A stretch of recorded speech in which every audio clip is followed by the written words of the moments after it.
기획 인터뷰 세 번째 시간입니다. 요즘은 어느 분야에서나 소통이 강조되고 있는 시대인데요.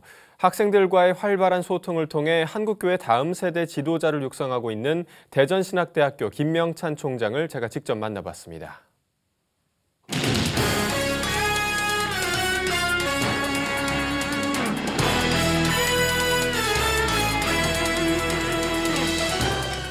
네, 총장님 안녕하십니까? 안녕하세요. 네. 반갑습니다. 먼저 올해 이 대전신학대학교 총장으로 부임을 하셨는데요. 네. 진심으로 축하드립니다. 네, 감사합니다. 어떻게 보면 큰 책임을 맡으셨는데 소감 한 말씀 부탁드리겠습니다. 어떤 분이 그 총장이 되는 것은 호랑이 등을 타는 것 같다라고 말씀하셨는데 네.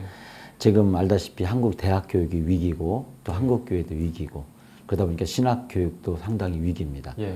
그래서 신학대학 총장에게 요구하는 가장 중요한 조건이 학자로서의 어떠한 능력보다는 경영가로서 이 위기를 돌파할 수 있는 능력을 과연 총장이 어떻게 실현해내느냐 라는 과업을 요구하고 있어서 상당히 중한 책임감과 또 십자가를 지고 있다는 그런 자세를 가지고 있습니다.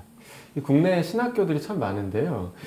신임 총장으로서 학교를 이끌어 가시는 동안 좀 중점적으로 이런 걸 하겠다, 이런 커리큘럼을 하겠다, 혹은 이런 사업을 하겠다 하는 계획이 있으신가요? 한국의 신학이 상당히 그 변화하는 세대에 적극적으로 대응하지를 못하고 있습니다. 네. 너무 오래된 종교개혁 시대라든지 아니면 그 후에 신학적 패러다임에 매몰되어 있다 보니까 지금 사실 이제 교회가 또 목회자들이 처해져 있는 상황에 신학이 응답을 하지 못하고 있습니다. 그래서 저는 신학교육의 새로운 패러다임의 창출이라고 하는 기치를 가지고 이 변화한 시대에 적극적으로 대응하고 한국 교회와 또 세계 선교를 섬길 수 있는 지도자를 양성하는데 신학교육이 초점을 맞춰야 된다고 생각하고 거기에 역점을 둔 신학대학교를 운영하기 위해서 준비하고 있습니다. 네. 혹시 또 미래 세대를 위한 또 특별한 커리큘럼이 또 따로 있을까요? 한국교회의 위기는 사실은 다음 세대에서 비롯됩니다. 네. 이 다음 세대의 정체 내지는 교회 이탈 현상이 20년 가까이 지속되고 있고 이게 한국교회의 위기의 근본 원인이라고 생각을 합니다. 저는 그래서 신학대학교가 이제는 다음 세대 지도자를 양성하는 일을 구체적으로 해야 된다고 생각을 합니다. 그래서 저는 중부권 한국의 중심인 대전에 다음 세대 선교센터를 세우고 이 다음 세대 지도자를 양성하는 일을 신학교가 주도적으로 책임을 감당하면서 이 다음 세대 목회, 교육, 선교를 지원하는 구체적인 일들을 앞으로 해나가려고 합니다. 네.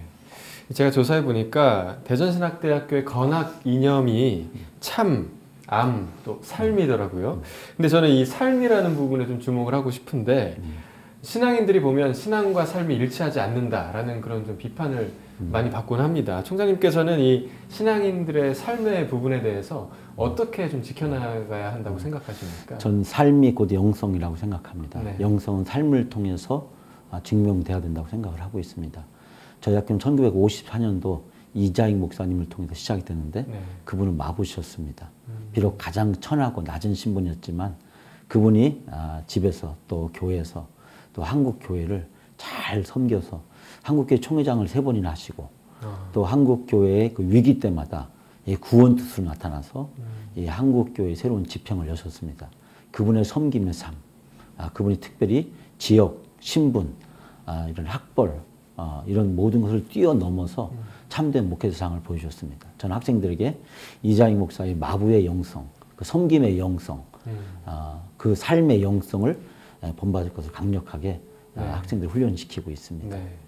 사실 딱 뵈기에 굉장히 좀 젊으신 것 같은데 제가 생각할 때는 이 좀 젊은 총장님으로서 학생들과의 소통이 좀 수월한 편이신가요? 네, 저는 신학대학 교수로 오기 전에 25년 동안 목회를 했습니다. 주로 제가 청년 목회, 문화 목회를 쭉 했습니다. 그러다 보니까 많은 분들이 저를 보고 젊다 그러는데 사실 알고 보면 저는 5학년 6반입니다. 나이가 꽤 되고 있고 총장으로서 이제 50대 후반에 접어들었기 때문에 본격적인 일을 할 수 있는 그런 상황인데 학생들과 함께 소통하기 위해서 새벽마다 함께 기도하고 또 새벽 기도를 직접 또 인도하고 또 학생들 강의실을 찾아가면서 커피를 마시면서 학생들과 함께 소통하고 대화하고 제가 또 기도에도 인도하면서 학생들과 함께하는 총장이 되려고 힘쓰고 있습니다. 제가 뉴스 보도를 하고 있는데 보도할 때마다 한국교회가 위기다라는 그런 말들이 참 많이 나오곤 합니다. 이러한 그 한국교회 위기 가운데 신학교가 좀 감당해야 할 역할이 있다면 어떤 게 있을까요? 조금 전에 잠깐 말씀드렸듯이 한국교회 위기의 원인은 다음 세대에 있습니다. 네. 다시 말하자면 청소년, 청년, 특히 이제 30대까지 이 다음 세대라고 이야기할 수 있는 이 세대들을 올바로 양육하는 지도자를 세우지 못했기 때문에 오늘 한국신학대학교가 해야 될 가장 중요한 사명이 있다 한다면 이 다음 세대 지도자들을 세우고 그들을 지원하는 역할을 해야 된다고 생각합니다. 그래서 대전신학대학교는 2015년부터 내년부터 이 다음 세대 지도자를 양성하는 내용으로 학부 신학과 내용을 전면 개편하고 실시하려고 하는 준비를 해나가고 있습니다. 네. 이 학교에 대한 소개, 학교 자랑 좀 간단하게 좀 해주세요. 저희 학교는 올해가 개교 60주년을 맞이하게 되었습니다. 1954년도에 한국의 이장희 목사님을 비롯한 한국인들에 의해서 세워진 신학대학교고 후에 선교사들의 도움을 받기도 했지만은 그래서 한국의 특히 그 농어촌 지역을 일하는 목회자들을 양성하기 위해서 쭉 지금까지 역할을 해왔고 특별히 이제 중부권에 필요한 목회자, 선교사, 기독교 지도자를 양성하는 일을 쭉 해왔습니다. 특히 이장희 목사님의 영성을 중심으로 해서 이 강력한 영성 훈련과 또 실천적인 목회 전문가를 훈련시키는 그런 교육 과정으로 대전신학대학교가 지금까지 60년을 운영해 왔습니다. 그래서 저는 앞으로 이제 60주년을 넘어서 100년으로 비상하는 신학대학교가 되기 위해서 전심전력을 하고 있습니다. 네.